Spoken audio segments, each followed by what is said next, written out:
பொதுவான ஆத்மகாரகனா நம்ம சூரியன் சொல்லுவோம். ஒரு ஜாதகத்துல சூரியன் பலம் நல்லா இருந்ததுன்னா எதுவா இருந்தாலும் பார்த்துக்கலாம் அப்படின்னு சொல்ற தைரியம் அவங்களுக்கு இருக்கும். சரிங்களா? ஸோ சூரியன்கிறது பொதுவா நம்முடைய அப்பா. நமக்கு நம்ம அப்பா வந்து ரொம்ப நல்லா இருந்தாருன்னு வச்சுக்கோங்களேன், நம்ம அவர் கைய புடிச்சுட்டு போகக்கூடிய தைரியம் நமக்கு எப்பயுமே இருக்கும் இல்லையா? அப்ப இந்த சூரியன் வந்து உங்க ஜாதகத்துல நல்லா இருந்தது, உங்களோட அப்பா கேரக்டர் உங்களுக்கு ரொம்ப நல்லா இருந்தாங்கன்னா, தைரியம் இயற்கையாவே வந்துரும். ஸோ அந்த கிரகம் தரக்கூடிய அந்த தைரியம் மாதிரி தான் ஆத்மகாரகன் உங்களுக்கு தைரியம் தருவாரு.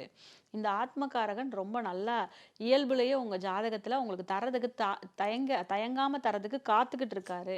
அப்ப அவர் வந்து நீங்க என்ன பண்ணுவீங்க அப்படின்னா, இந்த அதிக பாகை வாங்கிய கிரகம் எதுவோ அது பின்னாடி நம்ம போகவே மாட்டோம். நம்ம என்ன பண்ணுவோம்னா, உங்க ஜாதகத்துல எந்த கிரகம் லோ டிகிரில இருக்கோ, குறைந்த பாகையில இருக்கோ, அந்த கிரகத்து பின்னாடியே போயிட்டுருப்போம். ஏன்னா, அந்த கிரகம் நம்மள என்ன பண்ணும், ஒரு லைட் வச்சு நம்மள வரவேத்துக்கிட்டே இருக்கும். "என்கிட்ட வா, என்கிட்ட வான்னு" சொல்லி கூப்பிட்டுட்டே இருக்கும். அந்த ஒரு படத்துல சொல்லுவாங்க இல்லையா? வடிவேலு வந்து வெயிட் பண்ணிட்டே இருப்பாங்க 2 பேரு. "நீ வாடா, வந்து பார்றா, வந்து பார்றான்னு" சொல்ற மாரி இந்த கிரகம் நம்மள இழுத்துக்கிட்டே இருக்கும். நம்ம என்ன பண்ணுவோம், அது பின்னாடி போயிடுவோம், பிரச்சனைகள சந்திப்போம். அப்ப அதிக பாகை வாங்கிய கிரகம் உங்களுக்கு அள்ளித்தர காத்திருக்கிறது. குறைந்த பாகை வாங்கிய கிரகமானது உங்களுக்கு வந்து அது தரக்கூடிய விஷயங்கள்ங்கிறது உங்களுக்கு வந்து ஃப்ரூட்ஃபுல்லா இருக்கிறது இல்ல.